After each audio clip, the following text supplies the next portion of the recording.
What's good, YouTube?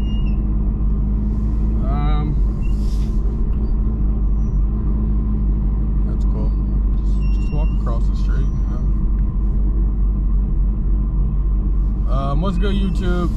So today we're gonna do another video you guys been asking about, which was how much the build on the car actually was. Will say it's pretty expensive. I got the invoice and everything with me, so I can, have some kind of rap sheet to come off of. But right now I'm leaving the gas station, gonna get some gas. Gonna go to a spot so I can park the car and pop the hood for you guys.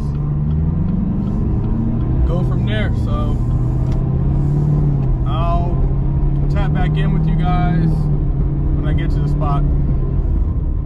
All right, guys, we're back at the spot.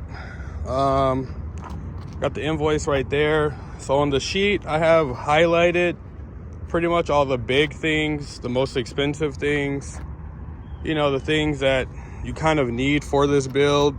Everything else is kind of supporting mods or like shipping, which at Cords, they kind of give you everything from the shipping to everything on what it actually costs to buy the parts.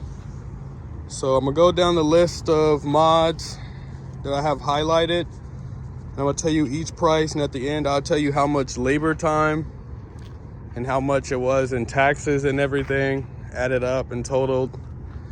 So let's get right into it. So the first thing we got here is the supercharger, of course, which is a Magnuson 2650 that came out to $6,955. I got the Magnuson 103 snout, which is that right there. That came out to $349. With that, you got to get the throttle body, as you can see there, which is a 103. That came out to $700. I also got a heat exchanger. Probably can't see it in there. Don't really feel like bending over, to be honest, either. But that came out to $829 in total. The RotoFab was already on there. I had put that on there before this build. That was about $600 for the RotoFab Big Gulp. I do have a trunk tank for the, what's it called? The meth kit. It's in the trunk right now. I got an ice tank as well. It's the Cords front bumper ice tank. That cost me just around $630. Then I have the pulley combo that I have right now, which is this. It's the 10 rib 90 millimeter 2650 upper pulley, which came out to around $220. I do have the cam spec'd out by Cords and their cam kit, which came out to $985, which is a stage 2 BTR cam. I also have ported heads. These are the stock LT4 heads that are just ported out by the LME, which was $2,374. Let me go ahead and flip to the next page for you guys.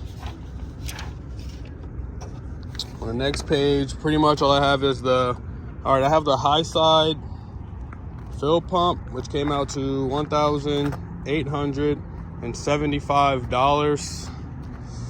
I have the 30% over injectors, which was $2,499. Now that I'm looking at this invoice, everything seems so expensive. And I'm like, damn. I have a DSX lowering ring. That big shiny thing down there that you're seeing. That came out to $120. It's a 9.5, by the way. I do have Cords filling system. Just for the low side and everything in total, which came out to $1,200. I do have Johnson lifters in the car, which was 766 bucks. What else we got? Okay, and for all that stuff, the blower, the pulleys, the heads, the cam, the filling that they did, the Mighty Mouse catch can, which isn't listed on here, but I have it, so maybe they gave it to me for free, who knows.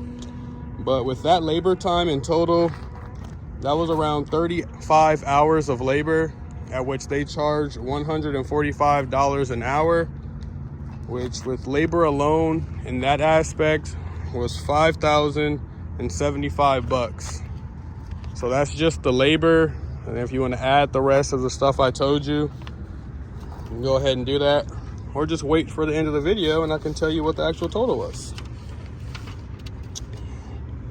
So with all that being done, I got a dyno for 91 octane and ethanol, which was around, 800 bucks. I do have a tuned transmission, so that came out to 900 bucks. And like I said, I have the meth tank in the trunk,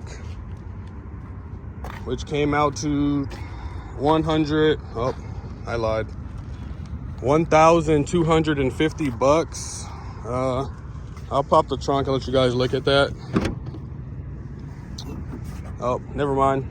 I lied. Went to the park. Excuse me. So that is the trunk tank with cords strap. Excuse my trunk, it's kind of dirty right now. The whole car is dirty. I don't drive it much anymore. Like I said earlier, I do have a 10 rib set up for my pulleys and everything, for better tension, which came out to $1,000 in total. It is the DSX 10 rib conversion for the LT4s. With that, we also come down to, I do have a 15-inch conversion for the rear brakes, so you can fit a 15-inch wheel and everything. That came out to 1,699 bucks. And with the tensioners, which was the 10 rib, the meth kit with the 15-inch conversion, they have that all totaled up to 5 hours. And these are two, I actually added the meth, the 10 rib, and the 15-inch conversion at the last minute after they had already made me a quote. So their labor time actually did go up. Let me remind you, I made this quote like 4 months before I actually added certain parts, 4 or 5 months. And their labor time was 5 hours, but this time they charged 150 bucks an hour, which came out to 750 bucks in total. So pretty expensive. There's still a little more to go. Well, actually that was it. That's actually everything that's on my car. Like I said, it's nothing too serious, nothing too flamboyant. The car definitely gets the job done. I wouldn't say it's the fastest car out here. Definitely not the slowest. It's very pricey once you start getting into things like this. I still need things like port injection, built motor, a built transmission. I definitely need some new tires right now, so we're going to go ahead and add that to it.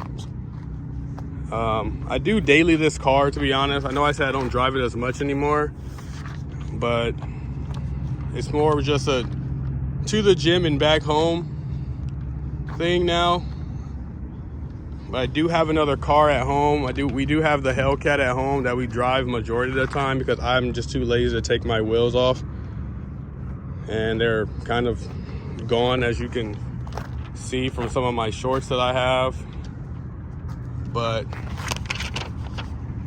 so without further ado, I'll tell you exactly how much I paid personally for this build.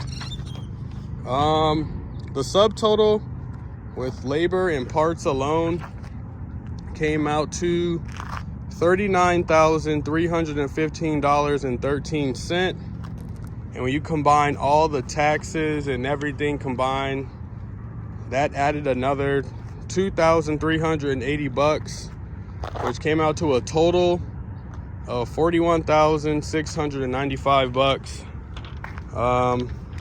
That's what I paid for this whole build, and I do get a lot of shit for it. A lot of people say I could have went to another shop and got it cheaper, or I could have did this, I could have did that. But to me, Joe has shown me enough love and has given me the benefit of the doubt of there's some things I will say I didn't pay full price for. So I got a little bit of help. Like I said, some people say there's shops out here that are charging a lot less. There's shops around the country that are charging a lot less. But I did my research.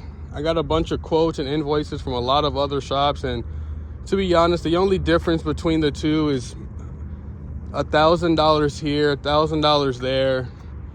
The average I've seen for this build, in my opinion and in my experience, was around 38 to 45,000, and Cords was in the middle of all of those.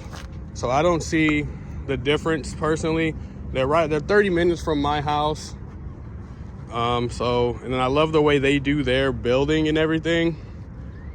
So what Cords does is, most shops will just take your car in without even having all your parts available. So your car is sitting for 3-4 months without you knowing what's going on. At Cords, they schedule you a time to where your last part is supposed to be there. So, for example, if I was to order right now a built motor and a built transmission or something, well, not the transmission because I need the transmission, but let's say I was redoing this build. So when I first got my quote and my invoice, they gave me a date after I paid my deposit, obviously, which is what I just paid for all the parts. So once they order it, they didn't tell you like, hey, you're scheduled for 3 months out because that's when your last part should be here. And obviously when they have an opening for your car to be in. Because I like what Cords do. The day you drop your car off, they let your car cool down a little bit.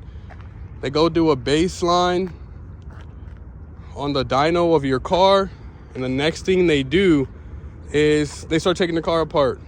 Usually that day, depending on what time you drop the car off. Usually when the 2 times I've taken my car to Cords, I've dropped the car off in the morning, literally at 9 when they open up, and I'm getting updates of the car that same day. Like this last time I dropped it off, I think I dropped it off around 9:30 in the morning, and by noon I was getting updates that my car was already being taken apart and parts were already getting shipped out to get either ported or redone or something. And honestly, for this whole build, my car was only gone for, if I remember, 7 days, not counting the weekend because they're not open, obviously. But to me, you can't beat that. There's some shops out here that I've actually contacted and we're like, yeah, you can get the car shipped to us, or you can drop it off today.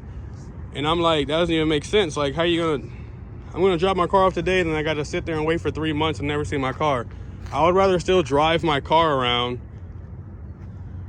until the parts get in, and then have them, order the parts, get them shipped to their location, to Cords Performance, and then, get an update on when the parts are gonna be here and everything. So when you drop the car off, you don't have to worry about waiting for a part or something.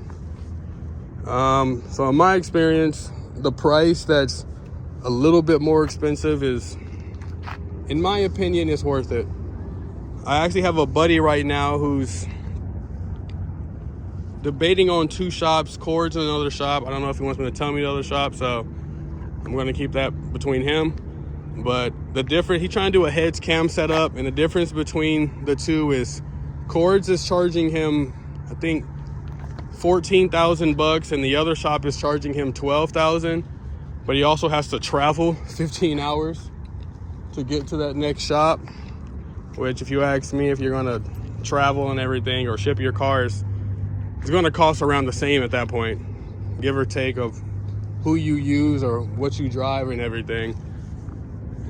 But in my opinion, Accords, if you live in the West Coast or at least in Arizona, Accords should be your #1 shop, in my opinion. They good customer service, in my opinion. I keep saying that. For the record, everything in this video is my opinion and how I find it based off. And the car's been built like this since January of 2023. So, and it's November, and I have not had a single hiccup. The car runs great. There's no issues with this car at all. So if you ask me, that's pretty reliable. Like I said, I drive this car to the ground, man. Like, I do at least 2-3 pulls a day, just because I don't buy cars or build them just for them to sit in the garage and look pretty. I buy them because I like to drive them. I'm not going to pay for something that's just going to sit there. That's just me. But I guess to sum this video up, yes, to build a car is expensive, especially